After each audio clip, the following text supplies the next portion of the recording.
You're probably wondering two things right now. One, how did this happen? Two, how do you fix this? Well, my answer to both of those is, one, I will explain that in a second. Two, I don't know how you fix it, but we're gonna figure that out in this video. I do know what I need to do to start, and that's the most important thing. This old rear clip gave all she could give. It's time for a new one. It's basically gonna be the whole back half of the car. I mean, that's the way to fix it, right? The good thing about it's early. It's early tonight, so we got a long way to go. Well, it's race day at Dominion. This is, I think, the nicest track to go to. Like the newest one, maybe. This is Mark. He's helping us out today. What is your tie to this car, Mark? So this was the car I shared in the East Series back in 2007 with JGR. So it's pretty cool to see it come full circle. Well, went out there for the first practice and it didn't feel great. I'm not comfortable out here yet. There's still a little bit of water and I don't like it. I felt like I was playing tiddlywinks out there, but I guess it's okay. Yeah, no, it's not too bad. There's still a couple of weepers on the back strip, so you don't want to drive in the corner too much deeper. But you're getting beat by not driving the corner deep enough. But we don't need to worry about that right this second. Right now, we're just learning, make sure we're disciplined to get the line where we need to. It looked a lot better than last session. I seemed really picky about when I came down into one. If I would hit, maybe go like 6 inches too low, or if I drove in too hard. I don't know which one it is yet. Yeah. But if I do one of those two things, the whole car would hit something and shift up a foot, and I didn't like that. Yeah. My Freon entry, the time it slid on me back there was because I hit the brakes hard. Yeah. I think that was why. The car isn't naturally doing it. That was brake pressure induced. Okay, we can put another round in the front. Okay. Yeah, maybe we'll try that because I might be a little more confident to drive in deeper. My best lap was 42. Oh, so I ran 50 and my best one was 42. Yeah. Okay.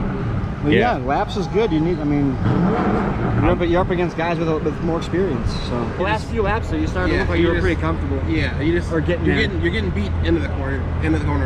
It looks good center off. Right. But that did it feel better once you spun and drove off the corner straight? Like you had less wheel in it, from the 3/4 mark from the center off? Yeah, taking the late apex to kind of, even down here, if I didn't go all the way to the bottom, I could get up better. I'm not really hitting all the bumps, and it felt better that way.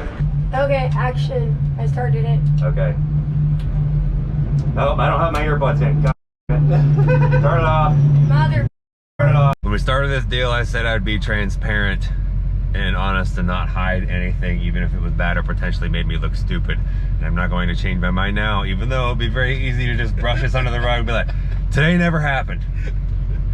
But I can't do that because that's not fair. And I hope the camera was on whenever I got out of the car and started throwing stuff, because if you know me, you know I don't get mad. This is not the wall.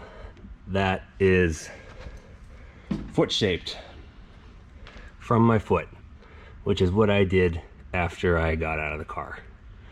And I would like to say that I was not mad that that happened as much as I was mad at the time and energy and sacrifices made to spend so much time working on that car at the expense of income and progress from the YouTube stuff, which is our main job and source of livelihood.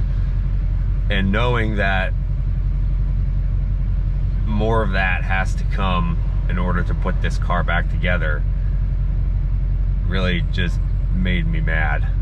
It's not like I could just go drop it off somewhere and be like, all right guys, fix it, and then comes out, but we're all too broke for it comes out of someone else's bank account and I can go play Fortnite and freaking dick around, and then I show up at the track next weekend and the car is fine. That's not me. That's the real deal, where you mess up your car and it affects your livelihood. And even with that being said, I'm not willing to just go out there and ride around. No, that's what it's all about. To be afraid of that. We're here to learn stuff, and we learn the limit. So, from your vantage point, or being on the other side of the radio, what happened? What were we doing? I think we ran about 100 laps of practice. I think we made really good improvements all day long, just getting comfortable with the car, getting comfortable with the brand new racetrack, and just being familiar with the feedback that we needed to get there. And I think we're trying to get comfortable and find the edge and the limit of how deep we can drive in the corner, along with with our arc in the corner and driving straight. So between just finding the balance there, along with being on low tires, and the only way to find the limits to cross it, right? Yeah. So how was that going up until that point? I mean, it was going good. I was stoked, dude. Like we picked up a lot as the day went on, and it was consistent. To run the laps that you're running on 100 lap tires, 100 lap tires that we unloaded on, and then 200 laps at the end of the day, to run 90s on 200 lap tires is pretty solid, I feel like. We got bit with it 2 minutes ago, and we made one last run, and what's the famous last words? One more time or one more run, you know? Yeah, let's go back out. There's 10 minutes left. We'll go back out again. Yeah. Like, okay. Yep. I remember I sat there and watched it get in the corner. I'm like, oh, we got in the corner a little hard. I'm like, you try to catch it, you chase up the racetrack a couple times, and like that split second was there, and then I finally broke free the rest of the way and finally lost it and backed it up. But I mean, it is what it is. We've all backed him in the fence eventually. So we kept talking about being comfortable on entry and having the balance right, and I was trying to get you to be a little more aggressive getting into the corner, right? Because that's where we're giving up just the last bit of our time, because we're really good at the center and off the corner. So trying to fill the void there. But I was unaware that you're already on the edge there. Yeah. So we just kind of just push each other over it. And I was not totally combobulated on the sense that I could feel the back of the car getting light, and that's why I was hesitant to push it in harder, but it wasn't out on me yet. Yeah. So I didn't say, now I know, I said there's a threshold between it's free on entry, or if I push it in harder, it's going to be free. Yep. So when I asked you if you're stable, you were, but you were like we were talking about the scale from 0 being perfect and then 10 tight or 10 free. You're already like a 2 free on entry, right? Mm-hmm. And then we instead of being neutral, and then I pushed you a little bit further, and we miscommunicated on trying to like knowing how aggressive that was already. Yeah. So we found the limit and we crossed it. I think your verbiage was, they're killing you on entry. Go in a car deeper. Yeah. I was trying to be nice, but yeah, we were giving up like a 10th on entry. So like at that point we were close. I mean, we made huge gains as the day went on, dude. Like it sucks the way it ended, but like I'm pretty stoked on the progression, and like you're a sponge on listening to stuff. Yeah. It sucks, but that's part of the deal, man. And nobody can ever say I'm not coachable. No? If someone with more experience than me said, all right, drive straight into the wall, it'll help you, I'd probably be like, are you sure? Like, yes, absolutely. And obviously I wouldn't do it, but that's kind of how I have to be, is the digestion of my own information and the way I learned how to learn things just in life. Yep. You know, is it did bend the right side of the rear clip in a little bit, but the pro is it did not do anything to that side, and nothing else is messed up. It's not bad enough that it needs to be replaced, because we can deconstruct all this and take it somewhere with the equipment to hydraulically pull all that back out. And all of this really does back here is hold the fuel cell. And to make things even worse, the camera wasn't even on when it happened. That particular practice session, we had gone in and out so many times that trying to save footage or keep the camera from overheating, we come in, turn it off, turn it back on, go out.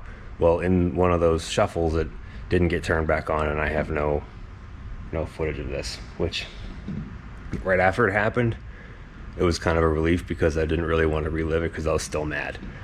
But I am a little regretful that is not captured, because I could have learned something from dissecting what that was.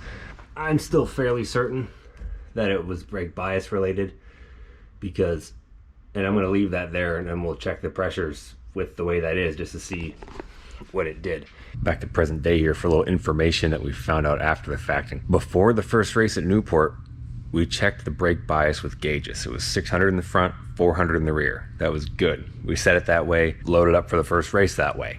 I put 2 rounds to the front at Newport. Fast forward, when we were done putting the car back together, we checked the brake bias again manually, just by trying to turn the tire, because maybe the gauge lied to me or something, I'm not sure. If I put my big toe on the brake pedal, the rear tire locked up, and that just doesn't make any sense at all.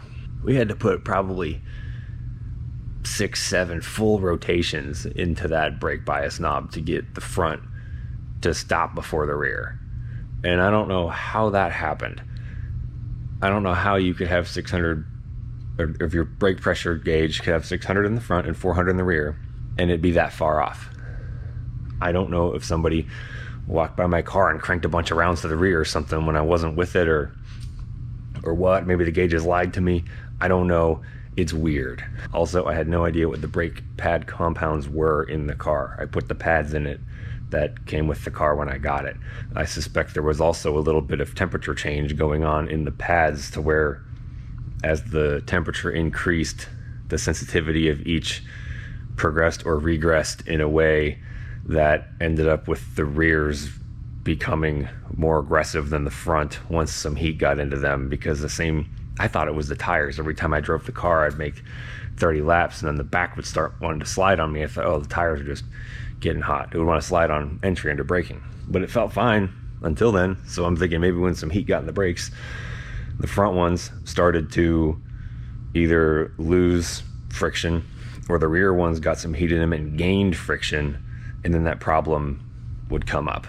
It makes sense. Everything that happened makes sense. Certainly learned about that, and the car does not have those brake pads in it anymore, and the bias was verified in multiple different ways. And the lesson to be learned here is, for the last 10 years of me learning things and developing new skills, I had done that by listening to people who were good at them and trusting them completely. A lot of people, their heads are too big to take advice from somebody else, even if that other person knows what they are talking about. You'll tell somebody how to do something, and they're like, no, I'm not going to do it like that, because obviously you've never done it before. You must know better than the person who does this all the time, right? Well, some people think that way, and they don't do it. Me, I am not any different. I have those thoughts. If somebody I am consulting says to do something a certain way, I might think to myself, that seems dumb, I don't get it. But the difference is, I follow the process, I trust their process anyway. And 9 times out of 10, I learn once I follow their procedure, and I get to the end and I'm like, oh, okay, I see why that works now. You can choose to look at it 2 ways though. 1, I could just sit here and be mad and pout about it. 2, learn something from it, use it for good, and move forward and be better. We're taking option 2 here. Another one for good measure. And something like this has definitely happened to this car before, because I could find old pictures of something like all these, there's a bunch of hammer dents in here where this package tray has been crushed in and pushed back out, and this was already ripped up like that. It was already wavy.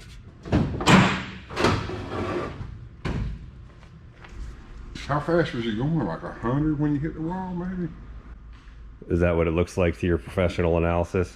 Yeah. Yeah, that's about how fast I was going. Yeah, you like that? Yeah, this is freaking, that's nicer than the original. Yeah, this is 3 layers of 3K, and then 1 layer of 3K around the edge. So it's 4 layers. So this should be about 40 thousandths, and this should be about 30 thousandths. That's So awesome. 3K is about 10 thousandths a layer, and then when you stack them up, you get about the same if you vacuum bag them.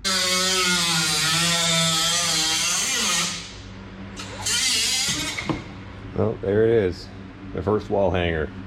Now what I have to do is go in here and kind of track out these seams, and I'll leave an inch or so in the seam when I cut everything off, and then we go in and surgically break the tacks out to kind of preserve these pieces. Mostly this one, I don't want to mess that up. This is not as important. We can always trim this back and re-step to it, but the C-posts here are worth keeping. That's freaking heavy. If you were a well-funded team, you would just cut the whole thing off and have your guys put a new one on, because you got 16 people on staff that do that every day. We don't have that here. We hardly have anything here. All I have is hand tools, tin snips, a portaband that can only cut stuff about this deep. We gotta take bites out of it. A disc sander, and a tiny brake from Northern Tool that's like 4 feet wide. Not even bolted to anything. A little primitive. but you can make it work if you're creative for most things. Not the kind of things we're doing here. I physically don't have the capability to do this here. I would have to buy a lot of stuff, and right now it's just not worth it.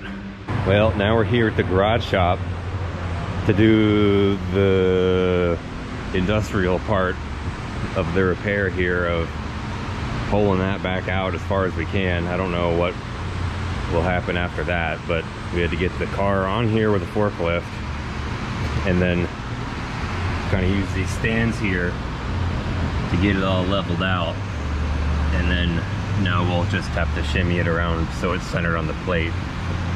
We don't really have to, but it will help if we need to check a reference to something. And I don't really know. I'm just doing what I am told I should do, because that's how you learn things.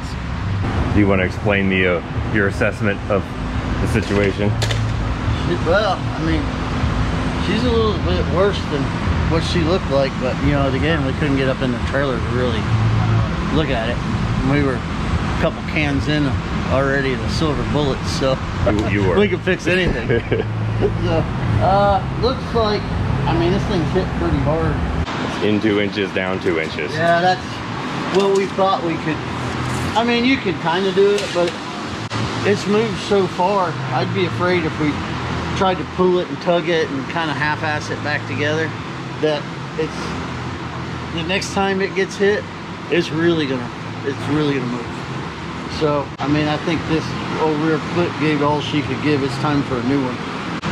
So a couple ways we can approach this. I mean, we put a whole new one on it, which Bob's looking for one at his place. He might have one, so we might do that. We know we ain't gonna pull it out. It's basically gonna be the whole back half of the car. I mean, that's the way to fix it, right? Just be done with it. It gets done when it gets done, you know. I mean, you got this far. You know, it was a super nice car, and it still is. Why half-ass it back together? Then you end up with some other molested car like that orange one over there that we talked about. Yeah. You know. Yeah. So, I mean, this is one of those things. I mean, if you got the time, you know, I mean, we'll definitely help you out. You know, kind of. I ain't gonna do it for you. I didn't wreck it. I ain't fixing it. I did that for a long time. I want to do it at least once. Yeah. No, I don't think it'd be hard. Just put a whole new clip on it. Be done with it. That was the worst part of this car anyway, because it had been crunched up at some point in its past. Yeah. Like, there's a lot of wrinkles in that package tray that were already there. And that might have been why it went so far this time, is it was hit, somebody pulled it out or didn't, you know, messed with it, and it was just all weakened, and it just, you know, really went all to pieces now. So, you know, I don't think it's going to be a big deal. I mean, it's on the plate, it's all square. I mean, the big deal, I think, is like when you do these rear clips, oh, it's not a big deal. Like front clip, it's all the suspension, all the motor mounts. There's just as much stuff back here. You need fuel cell rack, all your oil filter or fuel filter stuff, your fuel, you know, the fuel lines. You got jack bolts, shock doors. I mean, oil tanks hanging back here. There's this. The back is just as complicated as the front. So, I mean, me personally, I'd rather do a front clip because it's easier to work on. You know, back here we're halfway up underneath the roof, you know. At least in the front, usually it's cowl forward. None of this is in the way, so I think we're gonna end up cutting the seat posts off of this thing just so you can get in there and work on it. Then we'll just put them back on, which now is a good opportunity. When we rehang the body, we can shove everything over. You know, we can move it over. You know, I guess I kind of got rules. I haven't looked at that yet. As much as you want, as long as you don't get there and it doesn't look... That is the wrong thing to say here. That is the absolute wrong thing to say. Yeah. How much of this do I need to cut out before the clip comes off, as far as like the doghouse and stuff? Do I need to take... I mean, just looking at it, I mean, this is kind of junk here. You know, you might want to come here. You know, we come up here. Sometimes they're better when you cut them off. Sometimes they're worse. Unfortunately, this is worse. We started using these at DEI. Actually, I think these were the ones for the RAD program. When they sold everything out, I went, you know, I bought all that stuff with Randy. Oh, really? Well, I had to have it. Huh. Now I'm gonna take the Sawzall, cut all these off flush. Probably gonna pop back up, so we'll see if that does anything fun. So I eat one of these first 4 meat sticks about every day. Kind of hold me over, and they're great. You think I'm having to stop working to go get lunch or something. And as soon as I open it, Bandit comes running over. He thinks I'm gonna give him some. It's like he smelled it from all the way across the shop. I can't give him any of those. It's important to my daily nutritional goals. My go-to is original smokehouse and jalapeno heat. Teriyaki good too. We have to take out everything to cut the whole back of the car off, pretty much. I'm getting the oil tank out right now because it's gonna get cut like here somewhere, and then everything from this weld back is gonna be new stuff. I just want to know why you didn't want to film anything when I was manhandling your drive shaft.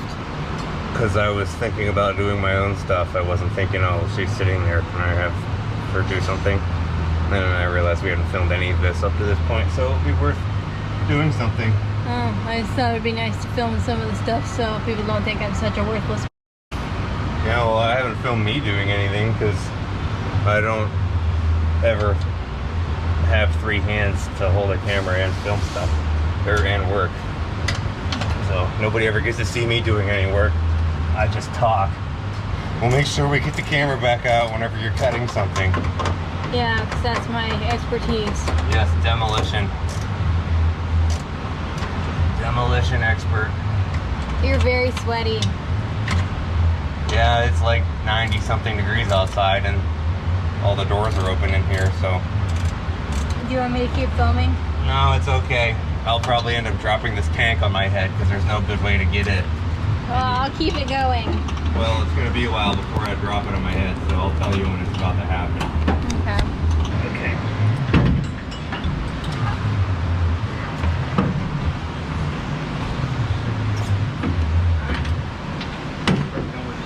You ready to cut stuff? Yeah, that's what I've been waiting for all day. Are you ready to cut stuff? Hell, yes I am. Good. I think I'll go find some heavy stuff to move around in the meantime. Let's just leave you to it.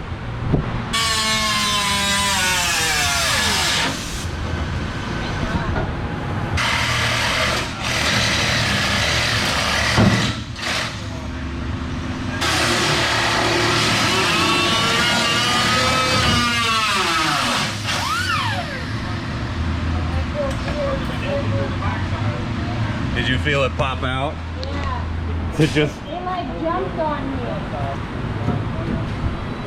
Look how much shifted that is. Yeah. That is wild. A lot of tension on there. A ton.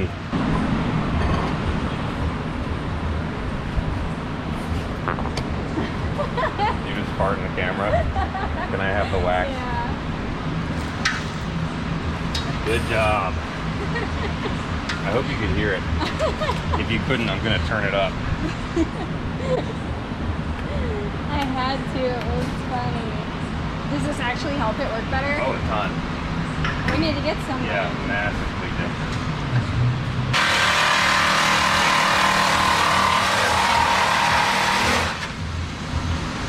Wow, that stuff is amazing.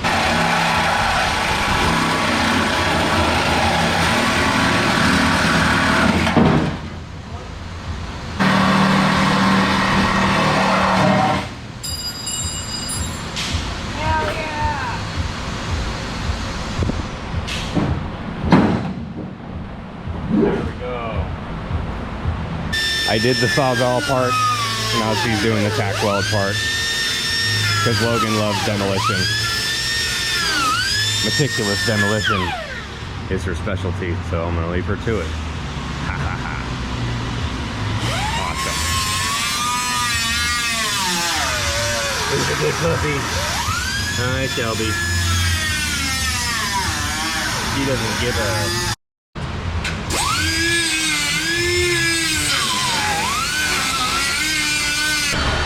When you sweat, you lose more than just water. I'll tell you what, working in here and it's 90 something every day and 1000% humidity, keeping up with this stuff makes a huge difference. Whenever we talked to Joey Logano about this car, and he didn't know about it, he's like, oh wow, don't wreck it. Sorry. But, if he didn't want it to be damaged, then he should have bought it. Yeah. That's like, would have sold it to him before I drove it. But now that I have driven it and raced it, it is my race car. And somebody would have to pay me an absolute life-changing amount of money to get rid of it.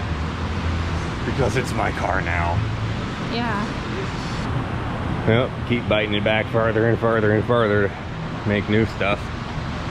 Now, I've been instructed to cut these bars off and split this right here because the new clip, the rails are a little bit lower than where those ended. So we'll make new ones of these down bars that'll extend a little bit farther, but saves the rear part of the bathtub here. End up cutting what's left of there out, kind of reusing this whole assembly. You'd be surprised how heavy this one little piece of tube is. It probably weighs a pound by itself. I mean, I thought this, you cut it off, you think it'd be a little flimsier, but it's not. I mean, this piece right here, that's some substantial weight. And it's getting increasingly hotter outside with every passing day. And you know, I lean forward, sweat drips on the glasses, and I can't see. Then I gotta take them off and dry my face off, keep going. And all the grinding dust sticks to you because you're all damp. But this is it. This is the penance you pay for damaging your race car. It's the penance you used to pay. Now it's mostly just somebody else pays for it, and other people do it, and then you show back up at the track with your helmet in a bag, and maybe your dad's a little mad at you for a little bit, but not here. This is my responsibility, and we're doing it the same way it was always done. Now I have to come in here and do the tedious surgical part of getting off what's left of the old piece. See where the seam is in here and up there. I gotta creep up on that, get that off back too.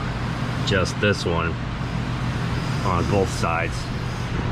Clean all this up, basically prep everything to be reconstructed.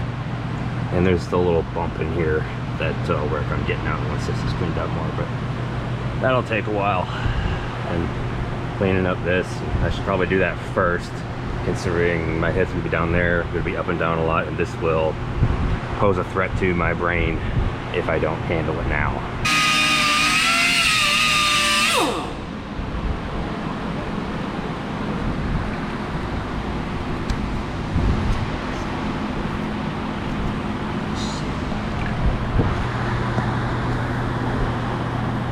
Well, that's it. That's the end of that lens.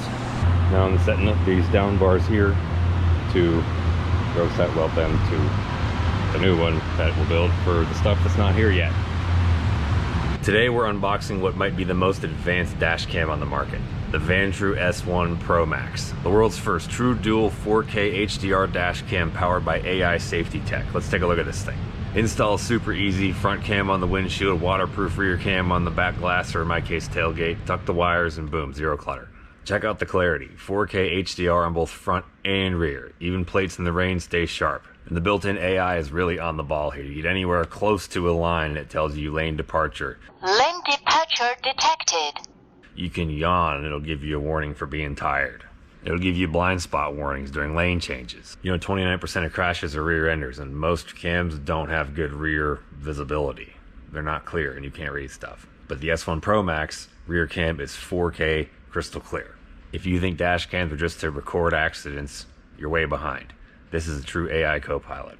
Check the link below. Next time someone rear ends you, you'll be glad you did. They make great gifts too.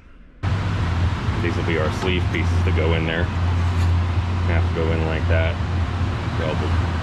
You do the butt weld and you weld the holes on both sides, and that's how the new bar joins the old one. over here trying to grind stuff. Shelby's just hanging out, tries to get as close as possible. Has no idea this is a terrible place to be.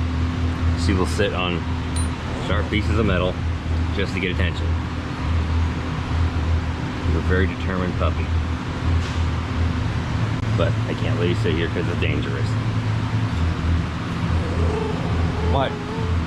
Now I cut this bar out and I'm moving it a little bit this way so I can move the headrest back to where it was, because I had to move it forward like an inch to be able to get the layback in the seat, because that old bar was here. Now with these newer containment seats, they don't build the bars like that because of all this stuff, so it won't be straight anymore, but it'll still be okay relative to how things have changed with these bigger seats. Because when this car was built, they just had the flimsy little aluminum deals. You said that's the bar from behind your head? This is actually one of the old down bars, but it's going to be the new bar behind my head. Actually, this angle changed a little bit. When I tightened it down, it moved. It's been a long time since I've used one of these things. Now I have to center the clip by getting the measurement from the edge of the plate here to that, the same as the edge of the plate here to that. So we already got that side where we want it, and we have to kind of scoot it this way until those are the same, and then whatever gap that ends up with, I'll have to trim off this side, push it flush, and they should be the same. Because right now the rear clip is a little bit like that. I don't know if you can see that on the camera. And then hopefully it should be lined up and we can weld it to the rest of the car at some point. It takes forever. Everything takes forever. We've been working on this car for like 8 days at least. Some days we've been here. Everything takes longer because it's hot. Yeah, it's like 90 something degrees in here every day, all day, and that definitely slows you down. But the plus side is when you get home and you have your own AC set at 78, it feels like you're in a refrigerator. So we're saving money. Not really, because I'm doing this instead of making videos about other stuff. So I'm losing money, but saving money. Gaining lessons. Yeah, we'll stop there. I finally got it teed up, trimmed to where the side of the plate here to the frame rail is within a 16th on both sides. And I go over to Bob, it's like, is that good? And he's like, is it good enough for you? I'm like, is it good enough for the way this car would have been built? Because I don't know what's the tolerance required or what's normal. For all I know, that this car could have rolled off the plate at Browning Hopkins a quarter inch different. So he went and measured it, said, yeah, it's all good. I'm like, well, does this thing have been within a 16th when it was new? He's like, no, they never are. It's like, okay, good enough for me then. I probably could have been done with this an hour ago, but now it's like extra good. So that's good. See my tape measure, big homie? What are you talking about? The one that only goes to 5 inches?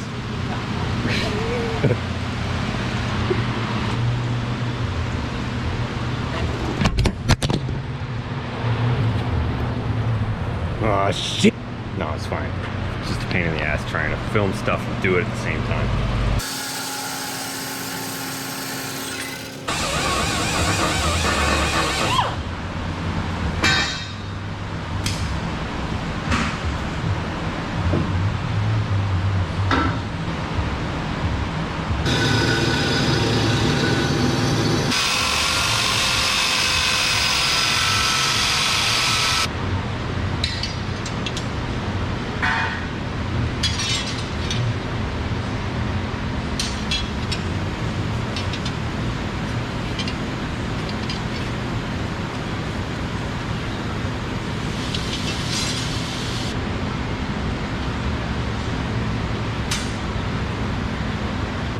I've been bending this 1/2 inch tube to fit the curve of this deck lid.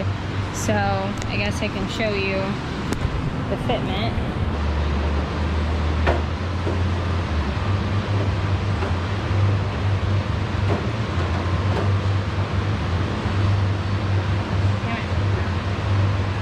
Okay, there we go. There's the fitment. Now I don't know what to do. I'm gonna keep bending and screwing up because it's like, but I don't know where it needs to be chopped off, or I don't want to mess that up. It's good. How's it going? I did this all by myself. Oh, looks great. It's like perfect. Probably needs to come back a little bit. That's what I thought. It's just like a hair. Yeah. But the other one, it'll like line up perfectly with the other one. Yeah. And then before you attack it in there, you're going to take a angle finder and make sure it was set straight up and down. But my guesstimate was perfect. Yep. Yep, you did good. I didn't help you with that one at all, did I? Nope. I made... No, you didn't. All I did is cut the piece, and you made it from there. Well, I had to cut the angle and everything. Yeah, you marked it out yourself and all that? Did you have to move the machine to a different angle, or was it the same as the other one? Same as the other one. Oh, so I did do some of that then. I guess. I'm just messing with you. Whatever. You did a good job. Yeah. Something a lot of you probably don't know with these cars, if you see a power cord and plugged in behind the seat there, that's not to charge the battery. That is going to the heater on the oil tank. These cars hold about 5 gallons of oil. So what you do after you let the oil heat for about 20 minutes, you have to do this every time you start the engine or you will hurt it. You have to slide the oil pump belt off, which takes a little bit of work. Then I use this angle drill here with a 1/2-inch bit and spin the oil pump over to prime the system, because the dry sump creates a vacuum. Eventually there's no oil in the engine. You're gonna get some fresh stuff in there. And I run it until I can put my hands on the lines and feel that all of this is hot now from the hot oil that came from the tank. And sometimes if I have extra time, I'll let it get hot and I'll put some warm oil into the engine and I'll wait another 10 minutes and then I'll do it again to kind of let the oil temperature start to heat up the block, because these race motors, this is a real R5 P7 Dodge engine from the truck series 20 years ago. The tolerances inside them are so tight, if you start them with cold oil and nothing is expanded yet from the heat, you can cause damage to it, premature wear, all that stuff. You also might be wondering, well, there's probably not actually Pennzoil in that car. Oh, it's a race motor. It's like, no, there actually is Pennzoil in this car, and it's the same stuff that you can go buy at the parts store. It's ultra platinum 0W40 SRT recommended, which is ironic because I have a Dodge engine. That was not planned at all. It just worked out that way. I'm making the fuel cell rack, which I can't use the old one. One, the bolt pattern's different. Two, this whole clip is a little bit lower, so it has to have these pegs. The other one mounted flush, the bucket's shallower, and these standoffs have to reach down to bolt down. So that's what I've been working on. That, to figure out something to join that up. Needs a little trimming. Bob made all these braces where he explained normally, like how the car was, the deck lid mount was off of the fender. Well, if you make it on this standoff here and someone comes and knocks off the fender, it doesn't rip your trunk off. It doesn't mess up your wing. This is kind of fastened independently from all of your body work down here, which will make things a lot easier to fix if it gets messed up. He said the Gen 6 cars were done this way, which, as I wouldn't know, I haven't looked at many of them, but it's definitely stout. It's cool seeing how all this comes together. We bent this bar up here for him and he just went to town. Pretty much used the existing rear window as the guide to Clico that in. Then you see where it lands, and he made this here and then kind of used stands to mock up where it was, and then made these tabs and then made braces to fill it in. Now it's there. It's kind of just like anything else in fabricating, making headers, exhaust, whatever. You get your point A and your point B figured out, and then you fill in the middle. Does a fuel cell hold down require this much precision? Not really. Is it gonna look awesome when it's done? Yes, it will.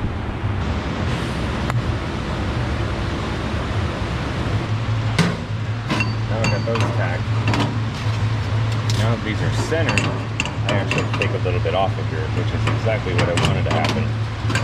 So square them up the same way. We'll finish those, and then we'll do the last 2 up here.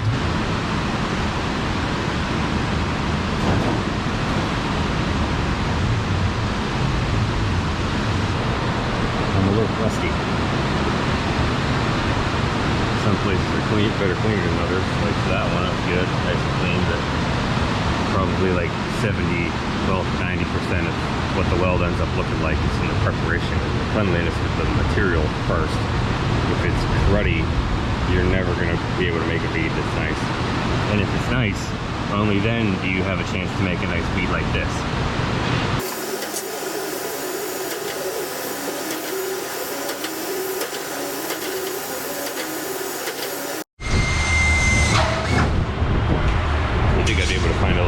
A little bit smaller than this, change the argon tank, but I can't because it's what I have to use. What do you even use this for? Please tell me. Other than doing 2 years in Lompoc. Alright, so it's like day 18 gazillion now. Still 90 something degrees in here. And we're making progress. Right now, I'm working on getting the adjustment rod all lined up in there, pulling that out. And I can get all this figured out. Yesterday I made this because when I brought this piece here, this was on there in carbon and they had me cut it off, and then we needed it and it wasn't in the trash can anymore, so I had to make a new one out of aluminum. It's usually how these projects go. When I start filming stuff, I'm all enthusiastic about filming it in the beginning. And then as it wears on and I have some other stuff stack up on me, I start getting pissed off and I'm like, this camera, I'm just gonna get this done. And then I go to make the video and it's like, oh, this is good, good, good, and now it's done and I just missed a bunch of stuff. So I'm trying not to do that now.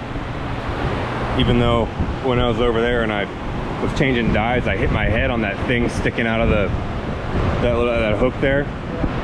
I was so pissed off. It took everything in me not to get back in the truck and go home. Nothing drives me up a wall like hitting the back of my head on something. I don't know why. I just want to start throwing stuff. But I'm making some races. See, that's what I'm talking about. Just one of them days. Air conditioner blew up last night. Had to change the capacitor in the sun today, so I'd already been outside in the heat for several hours before I got here. Stay in the life. That's what you do. Keep going even though you don't want to. So I'm gonna get that like that, do that, just to hold this. The idea is to brace this piece here. That way we can take the trunk off, because right now everything's being built against the trunk. It's holding everything.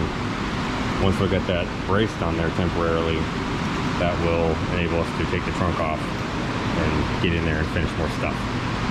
Basically the skeleton that holds everything. And Bob's been doing this. He'd make a same skeleton concept here to make the lip there, over there, on the Witherman, up on the Disney Channel, on Delusional. Yeah, the thing he's doing right now is stuff that I really want to learn how to do. Really, that's the only thing I want to learn how to do for this whole process. The rest of it's just been kind of like a bunch of grinding and cutting and stuff that I already know how to do. I was looking forward to using the English wheel. I don't know if I'm going to get to, because we kind of got to get this thing done. But the good news is race cars get crashed and I'll have more opportunities to do that.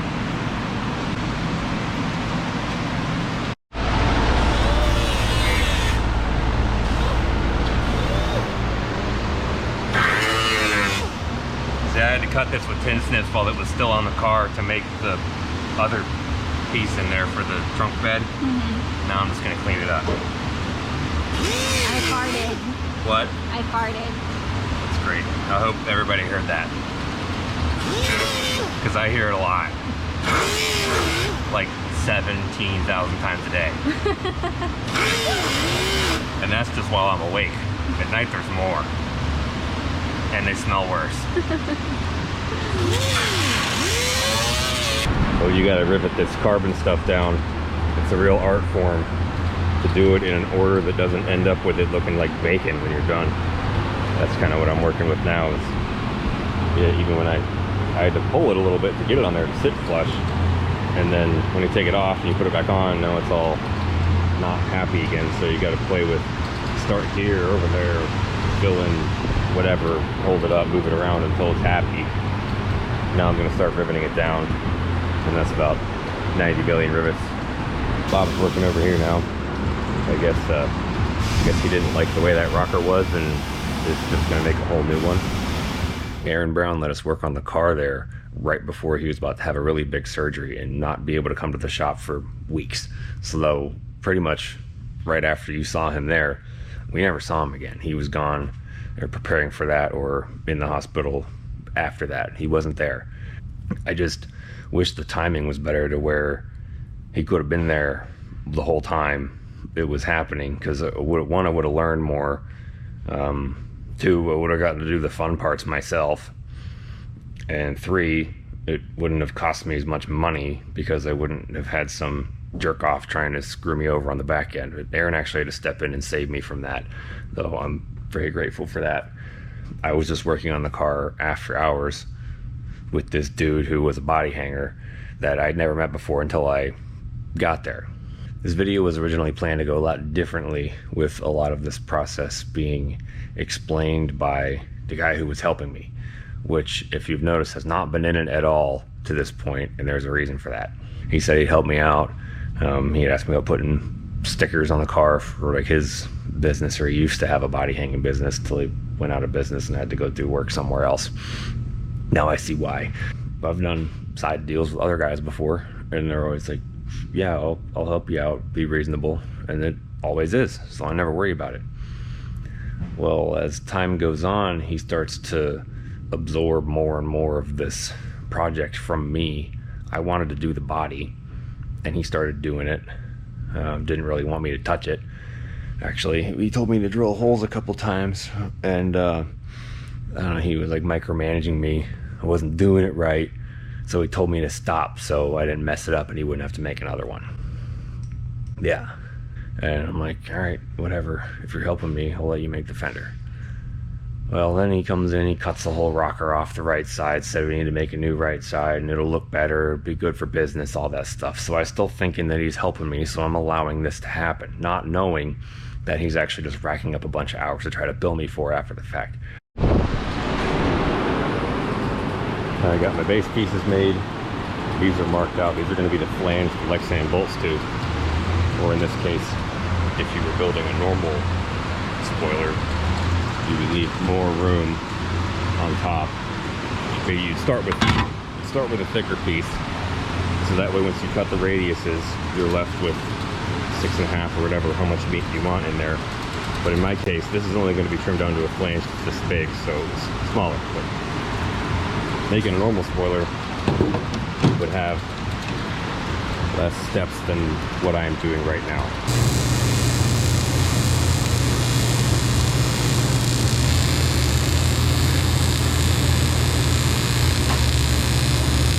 I'm okay with that, considering I haven't welded any aluminum in a year, and the last time I spent time doing it before that was several years ago, probably like 4 or 5 years. The other side done now. It's not perfect. Started to get a little better down here and turned the amps up. I think the whole thing overall was just a little bit cold. It wasn't fully wetting in the keyhole. I guess if you well know what I'm talking about. But at the same time, I didn't want to throw a ton of amps at it because I don't want this thing to warp. So I don't know what the settings are in this thing for the hertz and AC balance and frequency. So kind of got all that stuff figured out on my own machine at home. Just gonna turn this thing on and let it rip. That is, I don't like that, but that's all right. See, this is how I look at it. I want everything perfect. So I say next time, if I can make the whole thing look like this section right here. We were supposed to finish the car there and got into a bit of a pickle where he invented a scenario that didn't exist, where he said Aaron told him that I had to get the car out of there and that I couldn't finish it there as they didn't have room for it. And that didn't make much sense to me because that's not the plan that I understood from it, but I didn't put up any opposition because I thought, I don't know what Aaron had to go through to make the space for me to be able to work on it in here. So I'm just going to take my stuff and leave. I don't want to be a burden to anybody ever. And when he told me that, I was distressed because my timeline of getting the car back together to try to make the Orange County race was now in question if I had to bring it back here and finish it, because I don't have stuff to paint the clip or anything. None of that was done yet. He said, oh, well, I can finish it for you at my shop. And I'm a little suspicious by this point because this guy's kind of been annoying me for the past couple weeks increasingly. You can tell in the footage. And I said, I don't know if I can afford your shop. And he said, okay, well, I'll make an invoice for what you got so far, an estimate for what I take to finish it and go from there. So I said, okay. The next day he sends me an invoice and it is huge, like basically full shop labor rate. And this is supposed to be like a help me outside job thing. By that point, Aaron was out of his surgery. He still wasn't come back to the shop, but he had to intervene and kind of set that straight. I still had to pay him more than I wanted to, and I cut him completely out of the video because he tried to screw me. Really still put me in a pickle on getting the whole thing done. Fellow competitor Jeremy Mayfield stepped up and said, we'll help you finish it, bring it over here. Me and my guys will work on it because my car's fine, we'll get it done. That's what we did. None of the stuff that went sideways or irritated me had anything to do with Aaron Brown. It was that guy trying to take advantage of me, and he almost did. He did a little bit because he wasted my time, and even said that he would have got it done faster if I wasn't helping him and that I was paying for him to teach me. And that really ground my gears because I drove back and forth to that place to drive a total of 3,000 miles, an hour, 20 minutes each direction for a month. And put aside everything else I was supposed to be doing in that meantime because it was supposed to save me money. And it didn't really. So that was a big lesson. Now I know that if someone offers to help me, I still have to pick up the phone and call other people to ask them about this person for a character reference before I get involved with anybody, because up until now that's never been a problem. Now it was a problem, and I learned that lesson. Those of you watching this who have worked in NASCAR, or crew members, team guys, whatever, and you can see people walking around in the background, you know exactly who I'm talking about, and I don't have to explain anything more to you. And that's all I'll say about that. I didn't know, okay? Well, it is 9 o'clock the night before. We're supposed to be at the track. This is the state of the car, which is quite impressive compared to what it was a couple days ago. What are we doing? One goddamn get some brake shoes off. Then bleed them a little bit. I have the camera on. The people, tell the people what your name is. Yeah, I don't know, man. I lost my license. They call me Pup. Why would a professional body hanger leave that little corner Yeah, I don't know. I'm not sure why you did that. Well, people seeing the footage from this last part will think I'm not doing anything because I'm only turning the camera on periodically and not filming myself. Hey, man. He wants to take. Louis wants to eat everything, especially if it's garbage. He might as well too much. No was no. Get the water gun. The only thing that turns him off is a squirt gun. He'd probably eat that too if you let him. You're missing some good footage over with the crew chief, you know what I mean? Oh. Your crew chief. What do you want, Doug? Oh, you're so cute. Doug wants my granola bar. Doug always wants something. Show her yawning. How's it going? Well, it's going, and the good thing about it's early. It's early in the night, so we got a long way to go. We got finished the right rear crush panel, right front crush panel, and our wrap guy. We gotta get him to wrap the car. He's been working on it for a while, and we're not sure how we're gonna make it look, but we gotta get it wrapped tonight for sure. Yeah, wrap guy doesn't have enough inventory, so we're gonna have a... Yeah, as you can see, we're splicing this thing together, trying to make the best of it. Yeah, saving every piece I can. It's been a good day, but it's been a long day. So far, we started off early this morning and been working hard since about 2 o'clock this afternoon, 3 o'clock, something like that. And just been busy and got everything together. Oh, we got spoiler on it. body on it. The rear brakes are on it. New brake pads are in it. We got done a lot of work today, so pretty excited about it. Yeah, it'll be interesting going to the track with a half white car. Well, I think what we can do, we got some more colors too besides the silver. So you might go like with a different blue, like more of a dark blue here, a little bit of red on the side right here for your number. You know, just make it look good. Yeah. Pennzoil right here, really, really big. It'll look good though. One thing about it, they'll know who you are. Yeah. They'll recognize. Yeah, they'll be like, what does that car look like? Somebody's kid's hat from 1994. I can just tell them some school somewhere that they designed it for you. Oh. Like elementary school, you know. Like, yes, this car was designed by the kids. Yeah, we'll blame it on the kids this time. Had to flare this out to clear this here. I figured. In the name of getting this done quicker, we decided to cob together the old spoiler to fit this best we could instead of rushing the process on the new one I started making. Just see if you took off a nice little chunk, grinded it off. Mm-hmm. Not bad. It's not the prettiest thing, but it's also not the worst. No, it's not bad. It's lower than my standard, but it's good. It's good enough for what we're doing right now. It's good enough to make it to the racetrack. Yeah. And I do not have enough teal vinyl to do anything, so I'm going to try at least get this side of the car done completely. So one side looks normal, and the other side can be something else. I don't know what that'll be. That part really bugs me. But I didn't really have... One, I thought I had more teal vinyl than I do. Two, I didn't know I was going to need that much teal vinyl until... Oh, some yellow? I got some yellow at home. Some metallic yellow. Oh yeah, that's pretty. Yeah, that'd be funny if I just did that and left it that way. I could do that part of it yellow and then put the black lines on it like the Steve Park car. One part is the Steve Park car and the other side. Yeah. Like a B car, like it looks like a B, you know. Yeah. That look cool.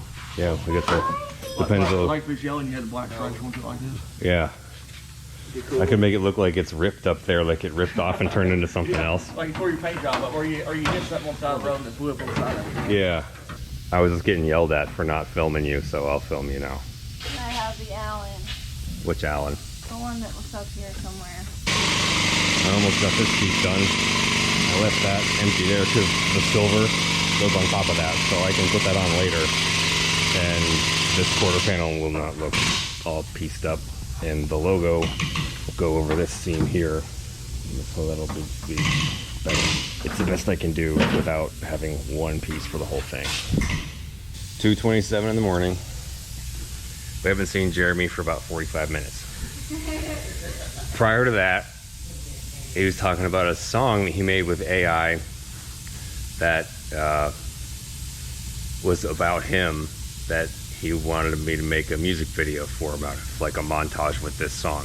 It was actually pretty good. He played it earlier and I didn't know it was an AI song. No, it was really good. And then I thought, you know, it would be funny. You can make an AI song about Todd Parrott and play it in the trailer when he's walking around.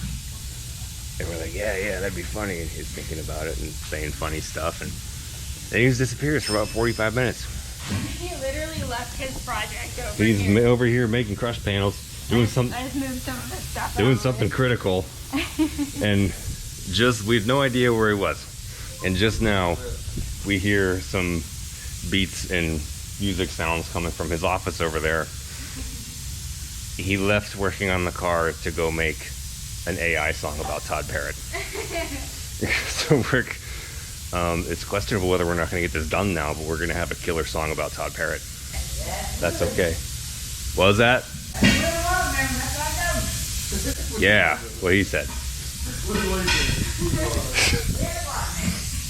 What's he doing, AI? Yeah, he's making an AI song. I listened to about 10 of them damn things the other day. Really? Got all different damn genres. Who's gonna get you to edit it?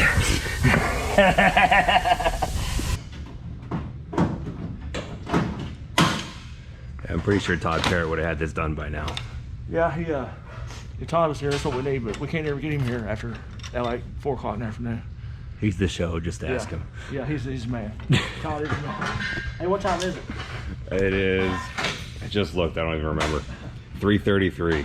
Oh, really? That's early. We still got a lot of time. You think so? Yeah, we got plenty of time. Which day? When were you planning on driving out of here? About 8. And practice starts at 9? Yeah. We ended up not making the race that weekend. When they went to load up, their lift gate on their trailer got stuck, and it took them almost all day to get the parts to put it back together to get the cars in there to go. And when we found out that was happening, we were like, it's fine. Like, don't worry about whatever you were doing with my car. That's okay. Get your stuff done, do your thing. Mine's not really close to being ready anyway, so we'll just finish it next week and be at the next race Lonesome Pine. That's what we did. So now we're changing the shafts on your shocks, making the, after you put the rear clip on it, it wasn't in the rebound travel, so it wasn't a droop in it actually. So we're putting longer shafts in the shocks. So I guess wherever the clip was, the crossbar that the shocks mount to on this particular one is higher relative to the rear end, so they don't extend as far as they need to. Exactly. And this was open a bit too, so I wasn't right. Yeah, so now we're putting a longer shaft on it and longer ball ends on it like that. It's probably another inch. Just give you plenty of room, so you don't want it, when you allow the gas, picking the back of the car up, you don't picking the rear end up on it, lifting it up off the ground. Yeah, that'd be bad. So I always wondered, if Penske made all the shocks, how come the Penske race team didn't have the best shocks? Well, we had whatever we wanted from Penske shocks, but it was almost like a separate company. You know what I mean? Like when I was there, it was like they weren't in the building with us or nothing. We just ordered just like anybody else would. You order parts and pieces, and really didn't have anything special, anything other than that what we would take and drill our own pistons and stuff. You know what I mean? Like bleed holes in our pistons and stuff like that. Nothing any more than what any other race team would do. Nothing special for sure. Did the people from the Penske shocks ever come down and do R&D stuff with you guys or anything like that? No. Really? We did our own deal, yeah. That's very interesting. Yeah, that's wild. You would think that, but we never did. Let's see.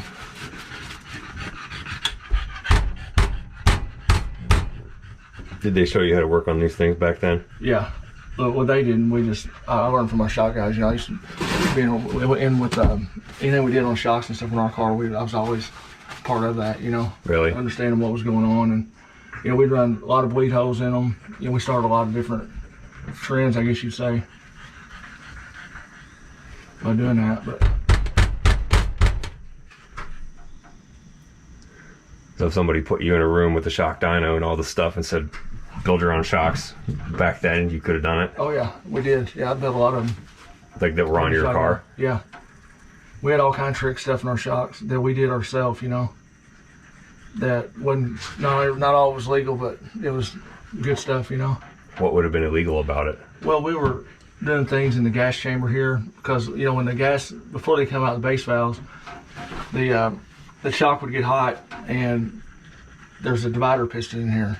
And so when the gas would expand in the chamber here, it would push the divider piston down and raise the car up. So the car would raise up, like when you go test or somewhere, from the first time out when it's cold till you got warm, the car would raise up about 5/16 of an inch all the way around. So that's when it would come up, and then your valence is higher. Side skirts are higher, and you feel like it's on top of the racetrack instead of in the racetrack. So we did a lot of work in that area to keep that from happening, and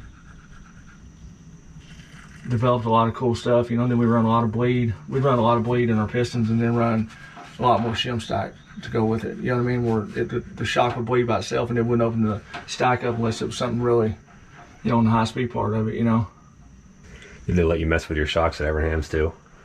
No, I didn't mess with them at Evernham's too much. I knew what I had a lot, but I didn't really mess with them like I did at the 12 car. Did they not want you to do that?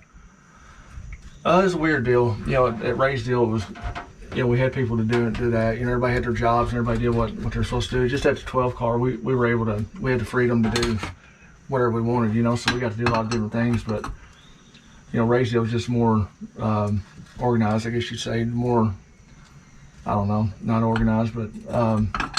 Was there more people? Yeah, a lot more people. Yeah, our deal was small with Penske's deal when I was over there at the 12 car. Is that because it was still like the Cranifus? Yeah. Penske Cranifus? Yeah, exactly. Before it was all Penske? Right. And they don't, you know, they want to keep things, you know, where you know what's going on. Somebody's not in there just doing wild stuff to the car and all this, that, and the other. And I'm sure that's the way Ray was too, you know. You just don't want it where, yeah, everybody has freedom to do whatever they want, change whatever they want. You know, you got to keep it somewhat in a controlled environment, you know. So you don't have a record of what you did, and your whole note system gets messed up. Oh yeah, right, exactly. Then you don't know what's on the car, you know, because the shot guy's doing whatever he wants to do, and this, that, and the other. But there's one. You got to put gas in there. Okay. Out on the track in the No. 74, Mike Harmon's racing, giving it more. From Bristol's big crash to the Xfinity grind, he's a NASCAR man with a one-of-a-kind mind. With a Dodge Challenger, he's holding it down. Owner and driver, king of small town. No top tens, but he's got heart and soul. Chasing that checkered, he's still in control. Oh, Mike Harmon, eating good in the neighborhood. At Applebee's, where the ribs taste so good. From the track to the booth, he's calling the shots. Sipping on a cold one, connecting the dots. Yeah, Mike Harmon, he's a racing machine. Living the dream with an Applebee's scene. Back in 19, tempers flared at Indy. Michael and Ned called him out, oh so trendy. Mike said, meet me at Applebee's, let's talk it out. Crawfordsville Road, we'll see what you're about. He's walked from wrecks that scare most away. Bristol in 02, still he'll hear today. A cold hero, fans cheer his name. The Harmonator's got that Applebee's fame, yeah. Oh, Mike Harmon, eating good in the neighborhood. At Applebee's, where the ribs taste so good. From the track to the booth, he's calling the shots. Sipping on a cold one, connecting the dots. Yeah, Mike Harmon, he's a racing machine. Living the dream with an Applebee's scene. They say he runs better when Applebee's is near. Stats don't lie, the data's clear. 5-minute drive, he's racing to win. Those boneless wings fuel the fire.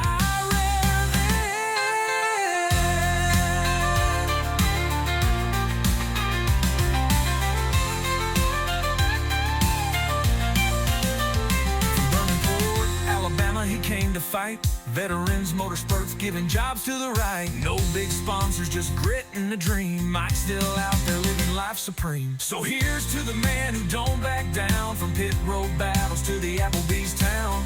Raise a glass for the Harmonator's way.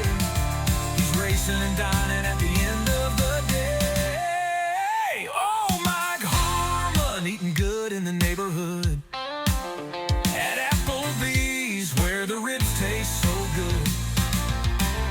From the track to the booth, he's calling the shots. Sipping on a cold one, connecting the dots. Yeah, Mike Harmon, he's a racing machine.